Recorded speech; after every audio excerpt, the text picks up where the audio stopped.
Oi gente, tudo bem? Bom, bem-vindos à mesa de bolos de liquidificador. A gente preparou uma série de receitas deliciosas e muito simples. Então, se você está assistindo a gente e de repente não tem tanta intimidade assim com a confeitaria, às vezes quer fazer um bolo, mas tem receio se vai acertar, ou até se você tem muita dificuldade, né? Uma amiga minha outro dia comentou, eu erro até aquele bolo de caixinha.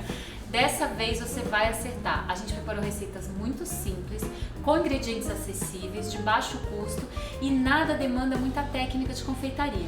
Então acompanha com a gente, segue o passo a passo, as quantidades corretas dos ingredientes que o seu bolo vai ser um sucesso.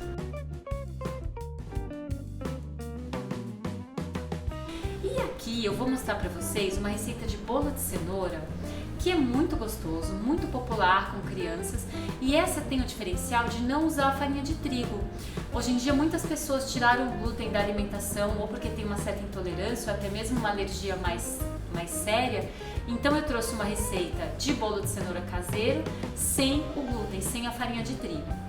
E para me ajudar aqui nesse preparo eu convidei uma amiga, a Andréia da Le Delice. Ela é chefe patissier, é mestra no chocolate e ela vai estar aqui junto comigo fazendo alguns comentários pra gente deixar essa receita bem legal. Muito obrigada pelo convite, fiquei muito honrada em participar. E eu que tô feliz. Dessa receita, certeza que vai ser um sucesso mesmo, porque bolo de liquidificador é a salvação. Sucesso, né? E é tudo muito rápido, vocês vão ver que é basicamente colocar tudo no liquidificador e bater. Só é importante a gente prestar muita atenção para a ordem. Eu vou começar batendo a cenoura com os ovos e o óleo, que são os ingredientes mais líquidos, digamos assim. Eu vou processar a cenoura com eles, porque a cenoura vai ser o ingrediente mais difícil de bater.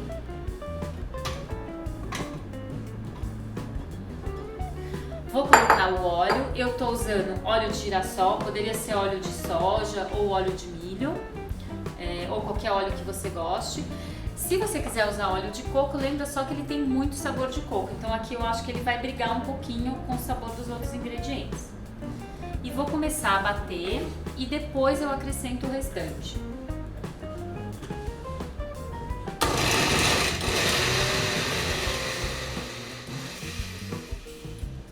Vou colocar o açúcar.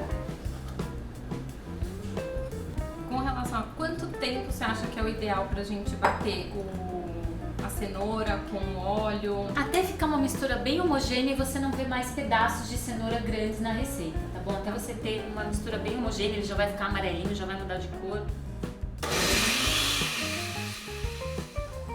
Feito isso, já bati o açúcar e vocês vão notar que quando a gente coloca o açúcar ela fica bem mais líquida, né? Eu vou colocar a minha farinha, né, que não é farinha de trigo. E aqui uma dica bem interessante se você quiser substituir o trigo em outras receitas de bolo. O que você precisa pensar? O trigo, justamente o glúten, que é a substância que as pessoas tiram da dieta, é uma proteína. E essa proteína é muito importante na estrutura do bolo. É ela que ajuda a massa do bolo a ganhar estrutura, crescer e ficar fofinha e ter a consistência de bolo que a gente está acostumado. Então, quando eu tiro a farinha de trigo, eu preciso garantir que eu vou ter tanto amido como proteína, para que o bolo cresça e tenha a mesma estrutura. Na minha opinião, eu gosto muito de usar farinha de grão de bico nessa substituição. Ela é feita de grão de bico processado. Antigamente eu achava só em empórios de comida indiana. Agora ela está muito fácil de achar naquela seção de alimentos naturais. Lojas de produtos naturais, produtos dietéticos, em geral tá tendo farinha de grão de bico sem dificuldade. Você conhece, né? Não, eu não conhecia, eu achei super interessante. Dá uma cheiradinha. Ela tem um cheiro característico. Mas não é tão forte, não né? É forte. Você acha que atrapalha muito o sabor do Então, bolo? o segredo é combinar a farinha de grão de bico. Então eu não pego toda a quantidade de trigo e coloco em farinha de grão de bico. Eu faço mais ou menos um cálculo de 1/4 da quantidade de trigo eu coloco de farinha de grão de bico para garantir essa proteína, e o restante eu coloco mais ou menos 1/4 de amido de milho, que todo mundo está acostumado, que vai trazer bastante amido, e eu também uso farinha de arroz. Aqui eu estou usando farinha de arroz normal, já testei essa receita com a farinha de arroz integral, também ficou ótimo. E aí essa combinação de farinhas vai dar um resultado muito bom e idêntico ao trigo. Claro que você vai testar isso na sua receita preferida, mas eu já fiz muitos testes com essa combinação e fazendo essa mistura de farinhas você consegue substituir o trigo com muito sucesso. E até de certa maneira fica um pouquinho mais nutritivo. Com pelo certeza, grão de bico. por conta do grão de bico, né? Fica uma receita mais funcional, eu acredito, porque a farinha de grão de bico é muito nutritiva, né? Como eu falei, eu tô colocando as farinhas depois, né? Depois que eu já bati esses ingredientes. E a única coisa que eu não vou colocar aqui é o fermento. Se eu coloco o fermento aqui e bato muito, eu perco muito da força dele de fazer essa massa crescer. Então, nas receitas de bolo de liquidificador, todas dessa mesa, o fermento vai entrar só no final, depois que a massa estiver batida, e a gente nem vai ligar o liquidificador, eu vou bater com uma espátula. Tá certo? É verdade, uma coisa que eu acho importante ressaltar é testar o fermento antes de Com certeza. colocar, que eu acho que dá toda a diferença, que muita gente guarda aquele potinho de fermento em casa. Meses, né? Meses, é um pozinho branco, não acontece nada, venceu, mas não venceu, mas na verdade às vezes até estando com a validade boa, se ele não ficou bem fechado, se é um lugar com muita umidade, Já era. vai atrapalhar o fermento. Então assim, eu não sei como tava a testa. Eu gosto de pegar um pouquinho numa colherzinha e jogar em cima de água. Pode ser numa xicrinha ou até na pia.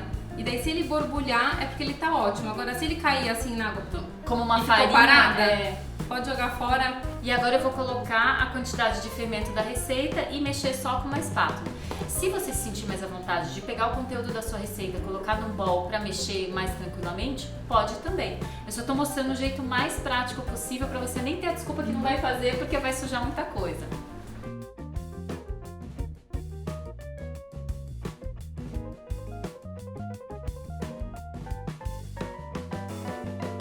Bom, coloquei a massa na forma. Vocês podem reparar que tem bastante espaço para ele crescer, né? Então tem metade da altura da forma para ele crescer. E vou levar no forno pré-aquecido a 180 graus. Eu gosto de pré-aquecer por 10 minutinhos. E 180 graus é uma temperatura que eu acredito que sempre dá certo. Bom, bolo de cenoura a gente come com calda de chocolate, né? É uma tradição. Tem gente que diz que gosta mais da calda do que do bolo. Bom, como a gente fez um bolo de cenoura sem glúten, e eu comentei que esse bolo de cenoura acaba sendo naturalmente sem lactose também, porque não vai nenhum ingrediente com leite na receita, eu pensei numa calda de chocolate que também é isenta de lactose. Aquelas mais comuns, a gente usa leite e manteiga, então acaba que ela não se encaixa nesse perfil. Aqui eu trouxe uma receita muito simples, mas que vai acompanhar esse bolo muito bem, vai dar um charme, um sabor de chocolate e ela é super levinha. Eu vou colocar o açúcar da receita, o leite, que nesse caso é um leite vegetal. Aqui eu tô usando leite de castanha de caju. Poderia ser leite de arroz, poderia ser leite de amêndoas. Eu só não usaria o leite de coco aqui, por uma questão de paladar, porque você vai ter o sabor marcante da cenoura no bolo, mais o cacau, o chocolate e o coco, pode ficar uma confusão. Então eu usaria um leite vegetal neutro. Você acha que o leite de vaca também daria certo? Caso a questão de alergia não... Sim, se você fosse fazer, não tivesse essa preocupação, pode usar o leite de vaca. Agora, se eu fosse usar um leite de vaca, eu iria para uma calda mais tradicional, com manteiga, um pouco mais rica. E aqui eu vou usar cacau em pó. Bom, coloquei o açúcar, o leite vegetal e vou colocar agora o nosso cacau.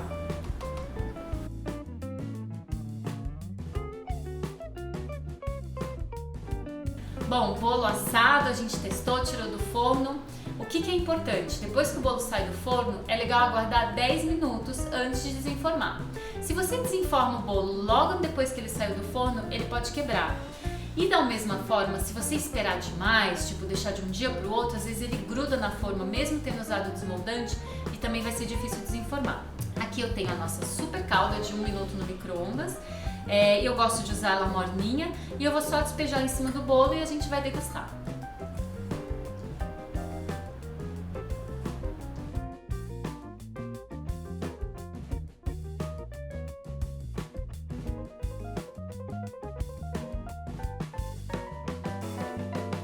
Quem aceita um pedaço de bolo de cenoura sem glúten, ó, fica super macio, super fofinho. Você não diz que não é um bolo de cenoura tradicional. Depois de acompanhar a receita inteira, se não provar, não dá, Não tem graça, né? Ó, pode reparar, ele não fica com o sabor do grão de bico, que acho que tá bem equilibrado. Fica muito semelhante a um bolo de cenoura tradicional. Bom, gente, acompanhe as próximas receitas da mesa, os vídeos e as dicas. E interaja com a gente, manda suas perguntas, seus comentários, eu vou estar lá respondendo. E qualquer dúvida que vocês tiverem com essas receitas, tá bom? Até a próxima!